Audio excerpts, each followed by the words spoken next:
Rojas. It seems to have worked out all right. Miguel Rojas joining us here. World Series hero, Miguel Rojas. Wow. Indeed. Wow. So let's kind of pick it up right there. Miguel, Oral was just telling us the story about him kind of going to you prior to Game 6 and saying, stay ready. Yep. You know, you never know what's going to happen. In your wildest dreams, what happened. I mean, how do you stay in the moment and just say, it's not over, keep playing, keep playing, keep playing? Well, first of all, thank you for all of you for being here today. It's amazing. It's been kind of overwhelming a couple of weeks for me, and definitely I get emotional seeing, like, I don't get emotional like meeting people and kind of like being around you guys, but the love that I received the last couple of weeks has been unbelievable. Thank you, Dodger fans, and hopefully I can play again next year. Yeah, for you guys. yeah. But yeah, going back to the question, I feel like not just Oro, but a lot of people around the organization kind of like kept me motivated to stay focused and stay locked in for my moment. And I thought my moment was going to come. And they watch a lot of baseball. They know what they're talking about. And you need the support system and the people around you that kind of keep you going. And I think that's what many people don't know, you know, what happened behind the scenes. Because it was going to be so easy for me just to be, like, erratic and be kind of just, like, lost and out of it just because I haven't played in 2 or 3 weeks now. Yeah. So it feels like just because of that, people, my teammates, coaches, that's the reason why I was able to kind of stay locked in and being able to participate in Game 6, do my part on defense. I didn't get a hit, but I thought my at-bats were good. I just missed under.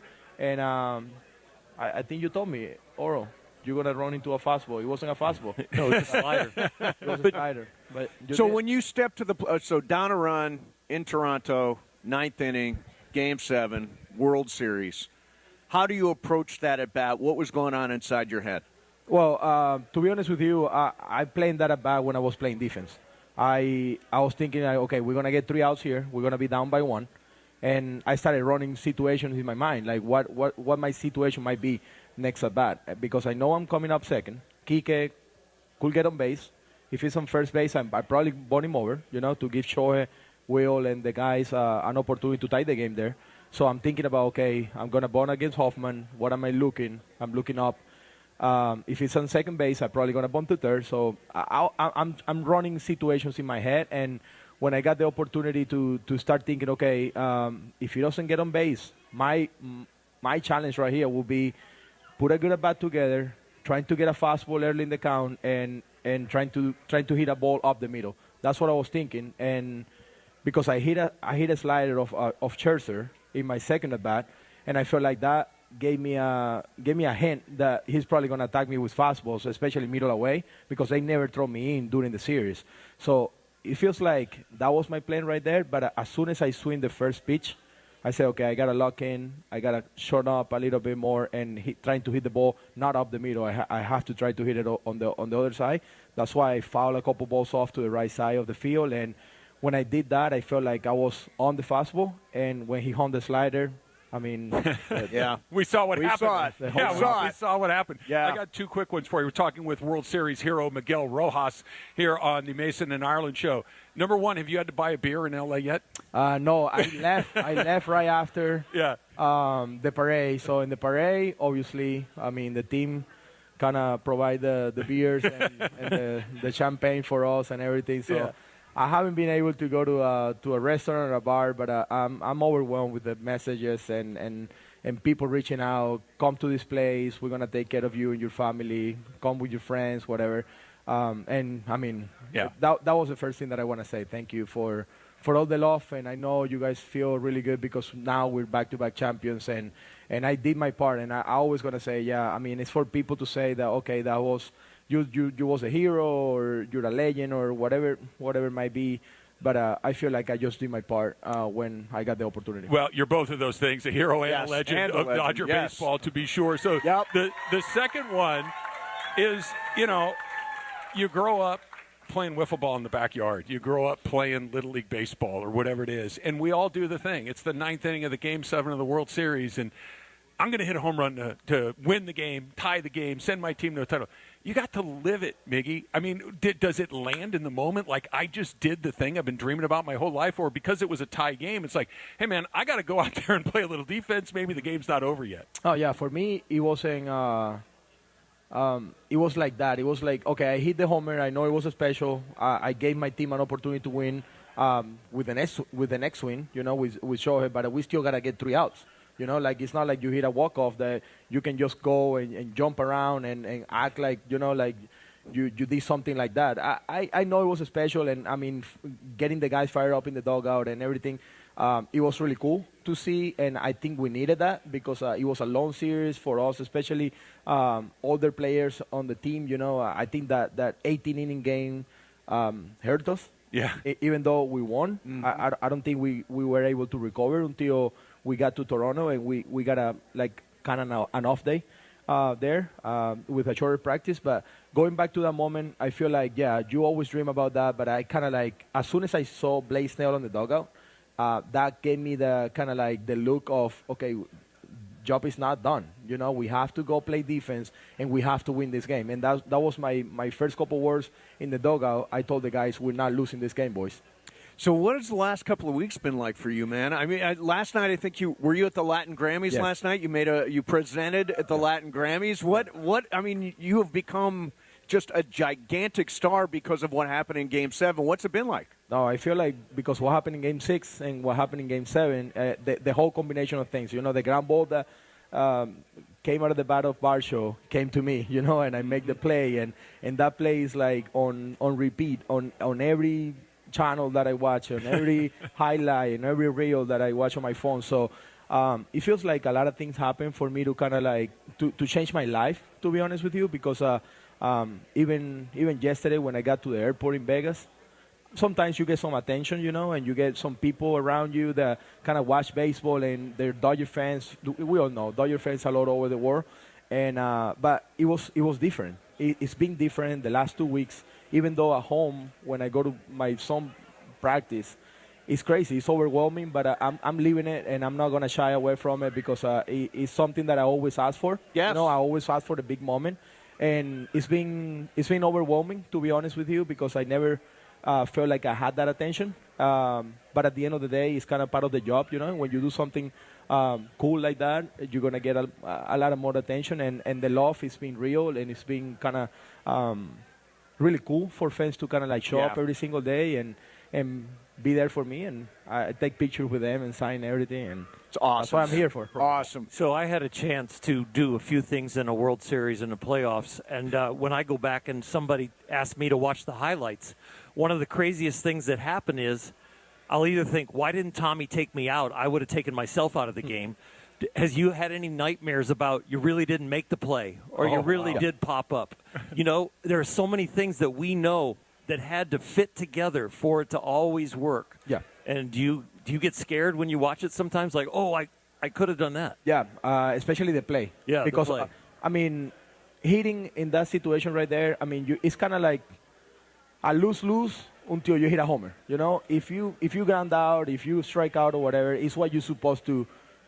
What majority of the time happens, you know, like you're gonna fail 7 times out of 10, and you're gonna be really, really good at baseball. So, I mean, with the at bat, it wasn't like that. I feel like the at bat, I just took my at bat and tried to put a good at bat together, but the ground ball gave me a lot of anxiety. The ground ball. Yes. How many different little things did you were you have off to balance adjust when you for and caught off it? balance? Yeah. And I was, fall yeah.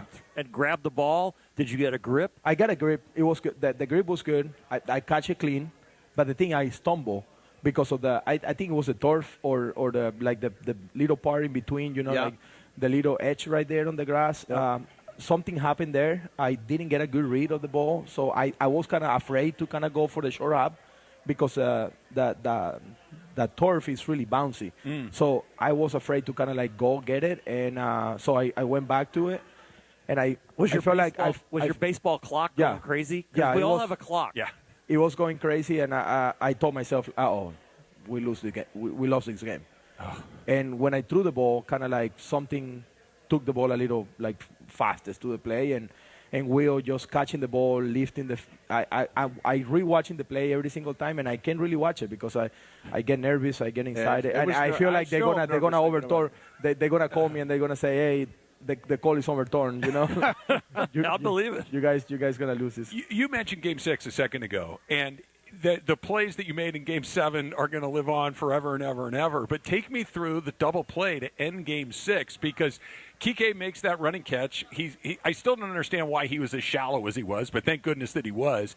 And then he catches you with kind of a tweener hop, and you end up catching the ball almost behind your back. How, obviously you're a major league infielder. You can handle some weird hops, but how difficult of a play was that? Not just to make the hop, but to stay on the bag and end the game. Yeah, it was a really cool play to watch develop and everything. But a lot of credit to Doc. Doc play outfield for his whole life. Yep. He's been moving Kike in and out with Jimenez on the bat because he knows when Jimenez gets to 2 strikes, he always trying to put the ball in play. When he's hitting with running scoring position, he's just trying to poke something over the shortstop head. He got a couple hits against us like that early in the series, and Doc is always bringing Kike in. It doesn't matter what the cards say. Kike was playing in because of Doc, and he take all the. I feel like he deserves a lot of credit. Mm-hmm. And then when the ball was hit, and I saw the jump that Kike had on that ball, it was unbelievable. Not many people know, but he didn't see the ball until he catch it. The ball was on the lights for majority of the time, and I know how crazy that can be when you're running and you're not seeing the ball, and you have to trust your instincts that the ball is going to be in your glove, and that's what happened. So he talked to me after. I could see his face.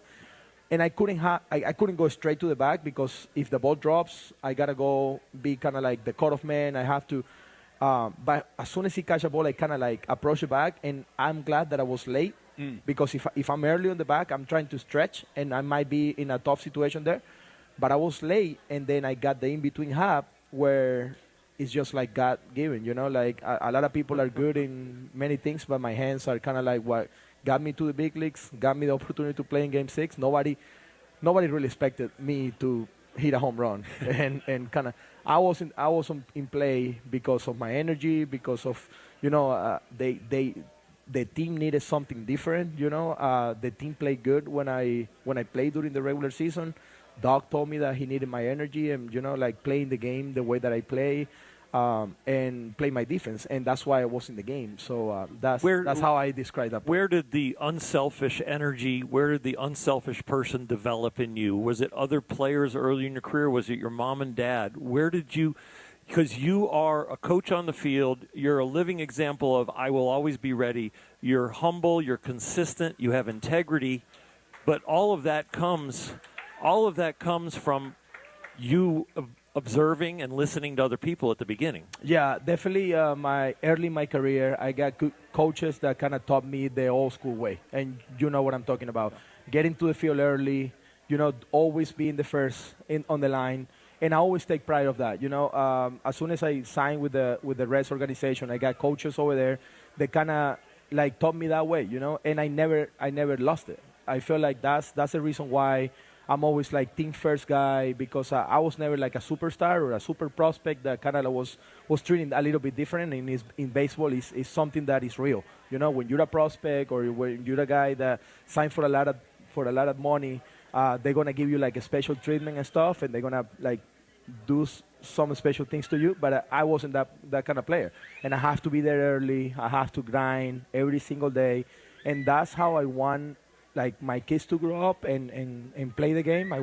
That's how I would like for the kids here to kind of play the game and kind of show up every single day. And it doesn't matter who you are, you have to do it until the last day. And that's why I feel like even though I've been playing for 12 years in the big leagues and 20 years in my career, I never lost that kind of rookie mentality or young mentality that you have to be the first out there, put the team off first, and then after that, whatever happens. He could have been a surly veteran on a swan song, on a championship team with superstars. Oh, I've helped Mookie, but they're not going to use me. They used Alex Call. He could have let his guard down and kind of gotten selfish, but he didn't. He was ready. Tell me about helping Mookie. Mookie has talked about the role you've played in helping him to learn shorts and learned it real good. How did you kind of coach him along on that? Yeah, I think what what made me jump in on that was Mookie himself, because he asked for help, and he kind of like told me, hey, Miggy, I want you to kind of help me with this. I'm going to be completely open. I don't know how to play shortstop in the big leagues, and you've been doing it for a long time. And that's how I kind of jump in and help him. And after that, it was just like creating that relationships in between us in spring training last year. We talk a lot on the phone. It wasn't just on the field. Mookie sometimes called me 1 a.m. in the morning because he's keep running plays on his head. And he told me, Miggy, what do you do in this situation if this happened to me? He sent me videos like throwing at his bedroom to see if it was the right slot. And this happened in spring training of 2024. So I'm not talking about what we do on the field. Right. It was like creating that relationship and me being there for him, regardless of what the people see, like on the videos or the preparation. It wasn't just that. The reason why he said that he said that I help him a lot, it was because I was there for him, even though it was late at night, it was early in the morning, spring training. After the season, I flew to LA to work out with him, and I think that's the reason why he credited me for a lot of his success. So you probably are aware of this, but right out in front here, there is a brand new piece of art that is dedicated to you. And I think created by Dave Hobrecht. Yes, Dave's right there. Who Miggy knows because we had Miggy at Legends Attic before. There you go. And Dave had already done some Miggy pieces. So Dave Hobrecht, are we going to reveal this right now? I think we are. We are going to reveal this right now. Right out in front here. So Dave, if you want to do the honors, you want to go around. I'll hand you the microphone on this side. Yeah. So Dave Hobrecht here at Legends Attic in Claremont, revealing a brand new piece of art dedicated to World Series hero Miguel Rojas. Miguel, I'll give you the headset right here. You can put this back on. And we're going to get Miguel's reaction as this is revealed. And Dave's stuff, I was in Legends Attic, just the most incredible art. This is just amazing art, and I cannot wait to see this. Eddie and Dave with Miguel Rojas looking on. I'll describe Miggy's face. He looks like he's about to cry. Yeah. It's for those of you that are not watching on YouTube with us right now. It is Miggy coming into home plate at Rogers Center after hitting the home run, surrounded by all of his teammates. And as always, Dave's attention to detail in these paintings are just extraordinary. Miggy, what are you feeling when you look at this? Can't talk right now. Sorry, guys. The first thing you notice is the teammates and all the smiles, right? Yeah. But the second thing you'll notice is all the disappointed Blue Jay fans in the background. I think that was the coolest part, to be honest with you. Miggy, if I can, I'd like to point your attention to this guy right here who looks like he's about to burst into tears. Yeah. It's really something. I think the only thing that I will change from this is hitting it in Dodger Stadium. One of you guys, for sure. But it was pretty cool to silence the whole crowd over there when they were on their feet and they thought they had it. And just with that one swing of the bat. Yep, one swing of the bat, man. One swing of the bat. Miguel Rojas. Incredible.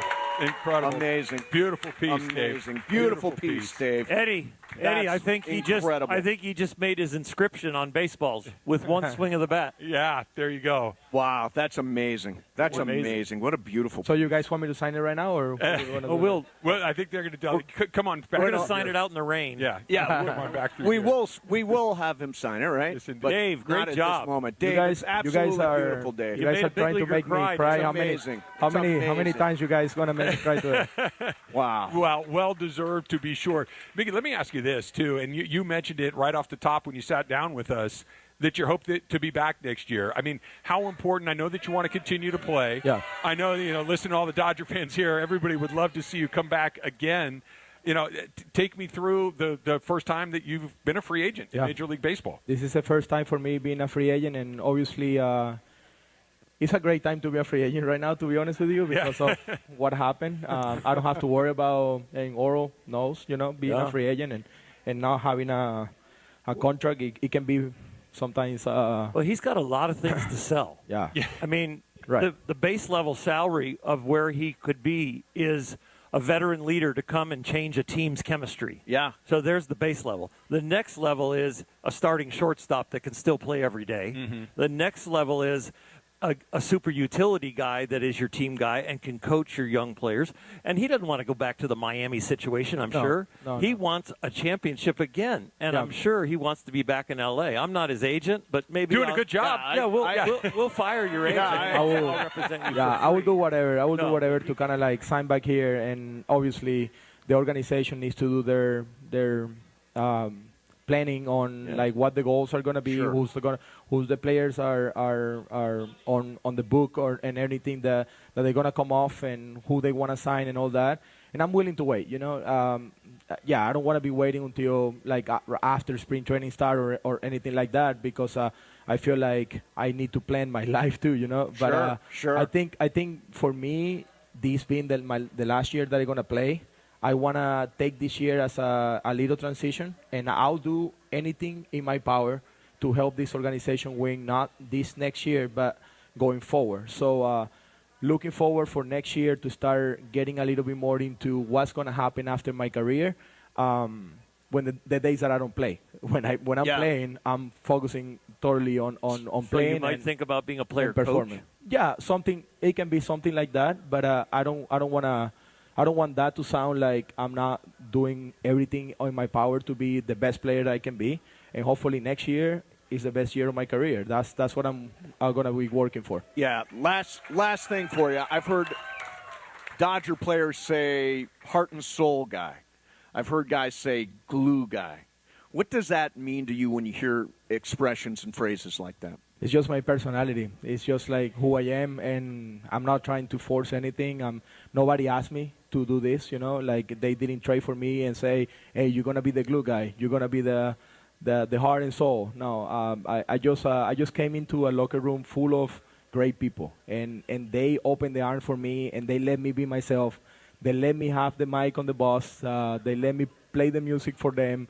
They let me be the energy guy that even when I'm the oldest player on the position player side, I'm still playing like a kid, and I feel like that's motivating a lot of people and kind of giving energy to play every single day. And I think that's who I am, and that's who they got on the trade more than just a shortstop.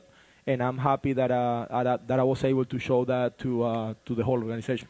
Heart and soul, World Series champion Miguel Rojas. Thank you so much, man. Awesome to have you. Awesome to have you. And This is the ball. This is the ball. This is the ball that went into the left field seats in Rogers Center. That's the actual ball. That's the baseball. Wow. Good job, by the way. Yeah. Thank you. That's a good that was cool. That was a really good about There are multiple auction items here today, and this is one of the Ohtani ball that went out of the stadium is here today. I can't wait. The Will Smith ball is here today. Incredible. So. Listen, Miguel, it is awesome to have you here. Thank you so much for doing this. We really appreciate it. A lot of people want to talk to you, meet you, get pictures with you, all that stuff, sign stuff. And most of all, congratulations on your performance in this World Series. Years from now, we will be talking about the Miguel Rojas game. It was an incredible night, and thank you for all that you have done. No, pretty cool, and thank you guys for coming here. And it's never hard for me to come here and talk to you guys, so it's always enjoyable for sure. Thank you. All right, we will roll on from Legends Attic in Claremont, 619 Foothill Boulevard. Open to you right now. Miguel Rojas joining us. Mason and Ireland, 710 ESPN.